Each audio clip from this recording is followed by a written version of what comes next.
Probably the most common question I'm asked when I'm being interviewed is, why Vermont? Of all the many states that we have, all 36 or whatever we're up to now, why Vermont? Why open a meadery in Vermont?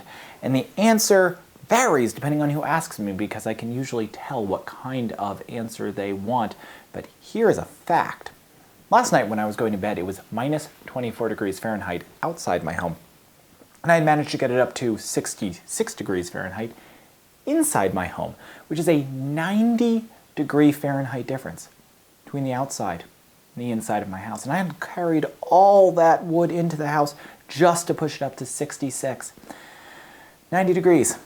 Or to put it another way, just going to bed in Vermont comes with bragging rights.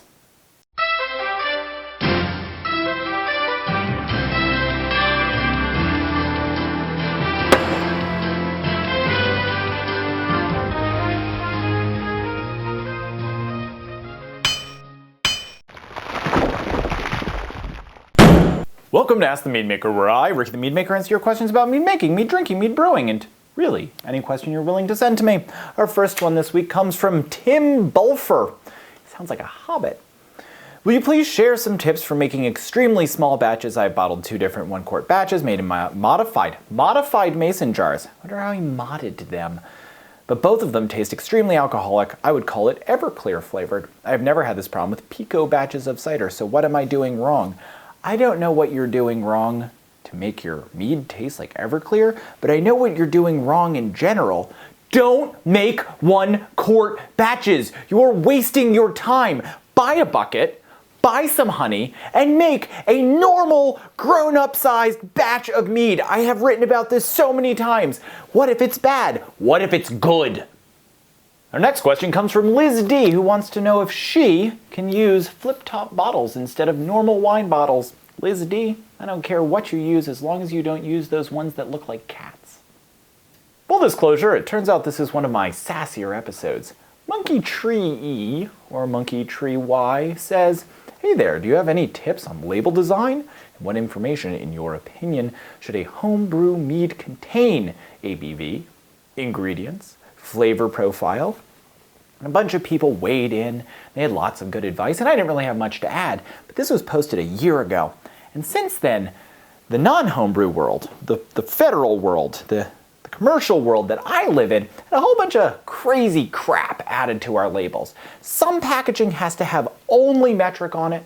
Some packaging has to have standard, but can also have metric. Let's see, certain ones now have to have nutrition information, which makes no sense. So, my advice is, embrace the fact that you're a home brewer. Put all the things on your label that I'm not allowed to. I feel like you should call it beer. Call it beer. Confuse the heck out of your friends. Put it in irregularly sized bottles. Mismark them. But then look into some real nitty gritty. Put in things that talk about how this is the conception of a man and a woman, and describe it very graphically. Because apparently you're not allowed to put that on packaging anymore either. If you're in Connecticut, I don't know where you're from, you should put things about how Santa Claus made it. Because Connecticut decided that Santa Claus is a religious figure, which makes it sacrilegious, so you can't put it on your beer. I guess my point is, go wild. Go wild for me. Sam Curtis has a question that I can't think up a sassy response to, but it's a good question, so I'll answer it regardless. He wants to know, in the videos he sees on YouTube where people oxygenate once or twice a day for the first several days of fermentation, is this necessary? Is it good? Is it bad? But really, and I like this about Sam, he wants to know if it's necessary, because that's kind of how I brew. The answer is, you need to establish whether they're actually oxygenating, putting new air in, or degassing, knocking bubbles out. You can actually degas with CO2. The nucleation points on the outside of a stone will burst and then push the bubbles up and out, so you can degas with more CO2, which is kind of crazy. So if they're oxygenating, first couple days, not the end of the world. It just causes more budding in the yeast, which means you might have a larger colony at the end of your batch. But it could also add like weird sherry and papery off flavors, so it's something you'd need to be very careful about.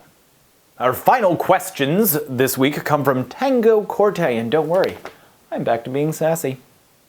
Tango Corte has two unrelated questions, and very unrelated they are. First, is Grenfell Meadery in the path of totality for the 2024 solar eclipse?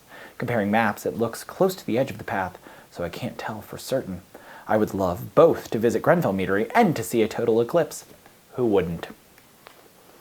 Problem is, you knew that there was a map that showed where the totality was going to be. I did not know that until you wrote to me, meaning you're way out ahead of me on this one. Now, I have two friends at NASA who I could write to. The problem is, I know exactly what they do. They would also Google and find the same map that you were using. So you should write to me and just tell me when you're visiting. Next question. Can I make mead out of juice with artificial flavoring? I bought a salted caramel flavored apple juice. Not going to be sassy about that. That tasted rather nice. How lovely. So it occurred to me to use it for a sizer. I wonder if the flavor would pleasantly lend itself to the sizer, or if it would disappear, or if it would become disgusting, or if its presence would make serious brewers recoil in horror regardless of the end result. Tango Corte. The only thing I can absolutely guarantee is that last one. But the problem is, serious brewers and good brewers are not the same thing. See, I am drug across the coals on a regular basis because I recommend wild things like slightly warmer fermentations or slightly more nutrient or any number of horrific concepts like that. What I usually say is, try it. Just try it. And if it makes good mead, keep using it. And if it doesn't, stop. You see, I'm very much of the mindset that if you make something that has honey, water, and anything else in it, and it tastes good, you're a good mead maker. If you use salted caramel apple nonsense, which is almost certainly discontinued by now, sorry it's been so long, and it tastes good, you're a good mead maker. That's it. It's no harder than that. Put ingredients together and wait. And if it tastes good, you've succeeded. So Tango Corte, go with my blessing. Make it with salted caramel apple if it's still available at your local Walgreens or wherever you picked it up. And send me a bottle. That's our last question for this week. I believe I will be less sassy next time I see you. Keep sending your questions. Cheers.